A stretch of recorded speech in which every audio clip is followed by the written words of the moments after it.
Ya hemos conocido los datos de inflación en Estados Unidos y en este vídeo haré un análisis general de la última hora del mercado para ver cómo han reaccionado los principales índices. Bueno, este vídeo no pretende ser un análisis profundo de la última hora del mercado, no pretende determinar qué puede ocurrir a continuación, simplemente quiero marcar un vídeo puente entre el último vídeo de análisis que subimos, que fue hace más de 24 horas, y el siguiente vídeo de análisis que va a ser dentro de unas 16-18 horas.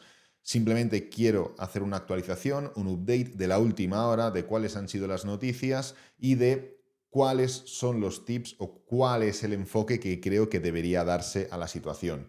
Entonces, antes de ver cómo han reaccionado los índices, tanto de Europa como de Estados Unidos, como Bitcoin y también Ethereum, vamos a ver cuáles han sido las noticias, ya que el conocer las noticias nos permitirá saber cómo están reaccionando los índices en base a esas noticias y cuáles son las pautas y los pasos que debemos seguir a continuación, y es lo que vamos a ir tratando.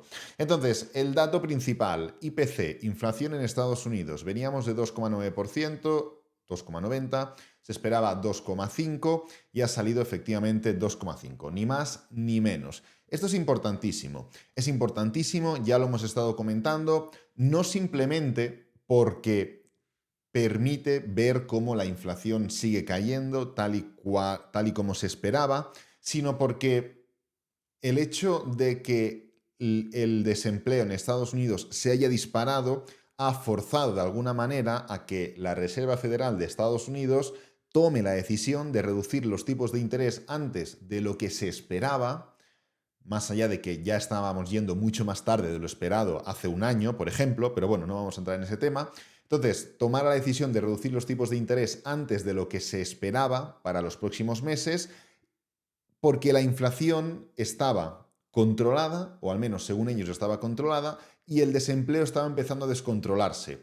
Y el principal argumento por el cual los tipos de interés no se han ido reduciendo con antelación durante las anteriores reuniones de tipos de interés es porque Jerome Powell ha afirmado en todos y cada uno de los meetings, conferencias y comunicados que la situación económica estaba fuerte y el empleo estaba sano. En el momento en el cual se ha vuelto un poquito parabólico esa tasa de desempleo en Estados Unidos, Jerome Powell ha tenido que tomar la decisión de reducir los tipos de interés porque siempre hemos comentado que esto es una balanza. Los tipos de interés están elevados para combatir la inflación, pero el mantener los tipos de interés elevados provoca desempleo. Si tú mantienes mucho tiempo los tipos de interés elevados, sí, vas a reducir la inflación, pero te vas a comer una recesión por desempleo.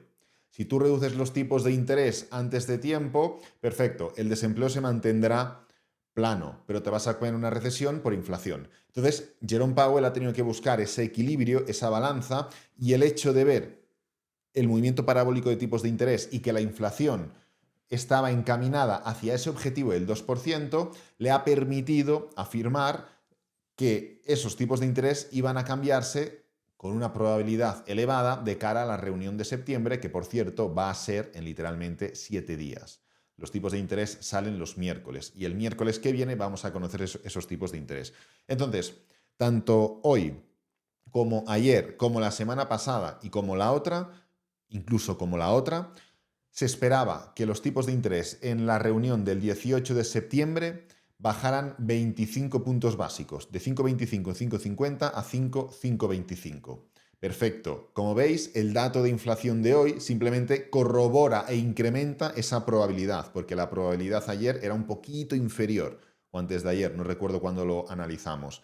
Pero claro, ¿qué hubiera ocurrido si este dato no sale como se esperaba? ¿Qué hubiera ocurrido si este dato sale más alto de lo esperado?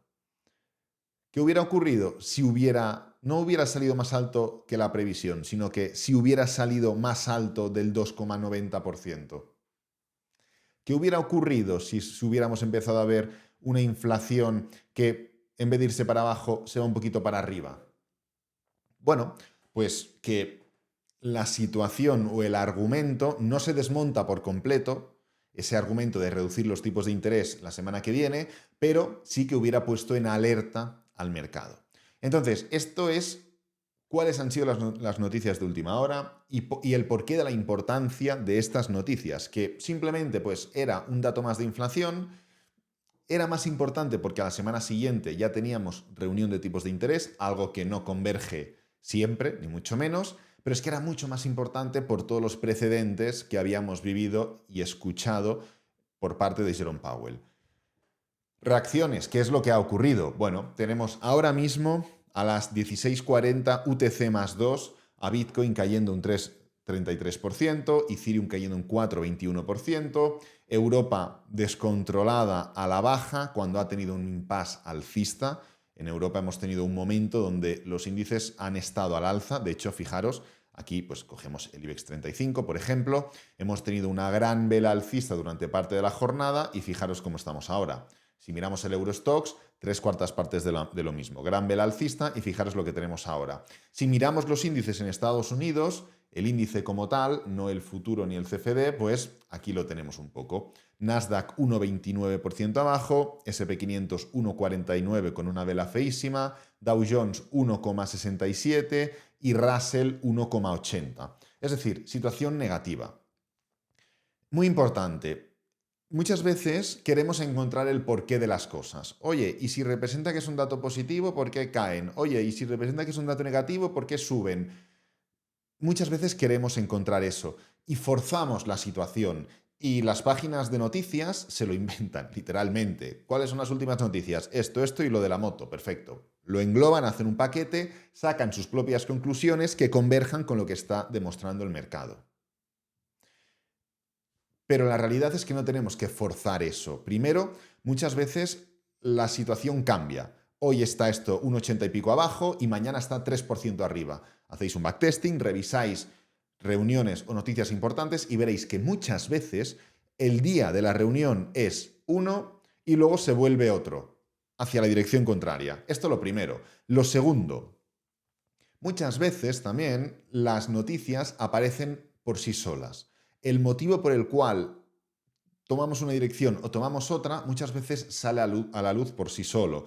Ahora, ¿qué tenemos? Pues bueno, no solo tenemos la situación con la inflación, también estamos con los debates entre Kamala y entre Donald Trump. Y se está liando pues, con los argumentos de uno, los argumentos de la otra, la situación de los moderadores, y hay mucho jaleo en torno a eso, con lo cual eso también puede afectar. Este segundo punto, ¿por qué lo comento? Lo comento porque es normal, el ser humano siempre busca la justificación, siempre intenta encontrar el porqué. ¿Por qué? Pues porque a través del porqué se siente seguro. Pero estamos hablando de probabilidades, estamos hablando de incertidumbre, estamos hablando de análisis, de trading, de inversión, de especulación.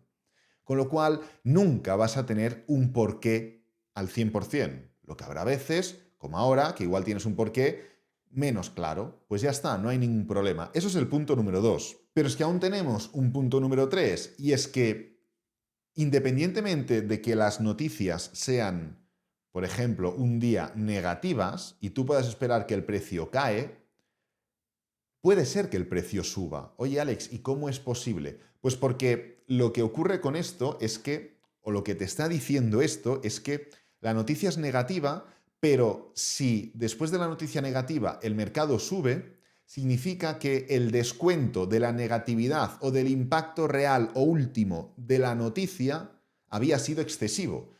Y la gente había dicho, uy, esta noticia será un -5 de negativo. Vendo.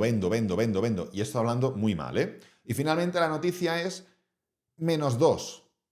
Claro, el mercado se ha puesto a -5. ¿Qué tiene que hacer? Subir. ¿Significa que la noticia ha sido buena? No. Significa que se había pensado en un primer momento que la noticia era o iba a ser más mala de lo que ha terminado siendo. Y lo mismo ocurre al revés. Hay muchas veces en las cuales el precio recibe una noticia positiva y cae. ¿Por qué puede caer? Por múltiples motivos, pero entre esos múltiples motivos puede significar que se había esperado o se había descontado un escenario aún más positivo. En el caso de los índices en Estados Unidos, venimos de una situación realmente negativa ya. Es decir, no es que hayamos estado subiendo y ahora estemos cayendo. Ya venimos dentro de una tendencia a la baja no es una tendencia a la baja, al menos en gráfico diario, sí que o sea, al menos en gráfico de 4 horas, gráfico diario, sí que en gráfico de 1 hora pues podemos ver una tendencia mucho más clara, pero el hecho de ya venir de los días anteriores cerrando por debajo del otro día y así, y así, y así, pues fomenta esa tesitura, fomenta esa situación. Entonces, eso es algo que también tenemos que tener en cuenta y es algo que también tenemos que valorar. ¿De dónde venimos? ¿Qué es lo que está ocurriendo con el precio?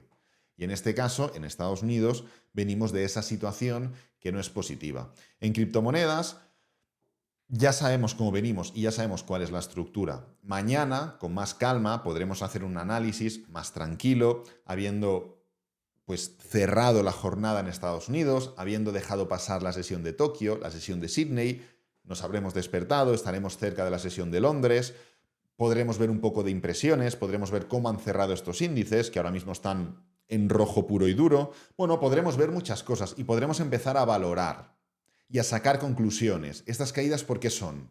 ¿Porque se ha descontado un escenario más positivo de lo habitual? ¿Porque la gente se la toma esto como mal? ¿Porque hay otros factores que están influyendo? ¿Simplemente porque técnicamente hablando veníamos de un punto malo? Bueno, pues mañana, tranquilamente, o cuando pase el tiempo, podremos determinarlo. Pero el hecho de querer justificar, de querer saber, de querer rascar, simplemente por tener una tranquilidad, nos deriva hacia una falsa tranquilidad, que lo que hace es autoengañarnos y hacer que saquemos malas conclusiones, conclusiones que no son certeras, que no son reales. Y lo malo del trading, o lo bueno y lo malo del trading es que nadie nos va a decir si sí o si no. Nosotros mismos nos podemos autoengañar. ¿Esto es bueno? Sí, porque no tienes a nadie que te esté limitando. ¿Esto es malo? Sí, porque la falta de experiencia y la falta de entendimiento sobre lo que he estado comentando durante estos últimos 11 minutos provoca pérdidas. Y el largo plazo nos pone en nuestro lugar. Entonces, hacedme caso, esta es la situación, por eso era tan importante el dato de hoy. Lo que se espera respecto a la semana que viene no ha cambiado para nada. Dejemos que pasen las horas, dejemos que pase el tiempo y vemos de qué forma se toman y en qué medida terminan cerrando estos índices que ahora mismo están tan en rojo. Al menos esto es lo que yo voy a hacer y cómo yo me voy a tomar esta situación. Igualmente, mañana por la mañana, en unas horas, volvemos a hacer un análisis un poquito más detallado de todo esto y vemos qué es lo que podemos sacar finalmente. Voy a dejar este vídeo por aquí, espero que os haya gustado, que os haya servido, que es lo importante. Si es así, darle me gusta, suscribíos, compartirlo con la familia, con los amigos y nos vemos en el próximo vídeo. Adiós.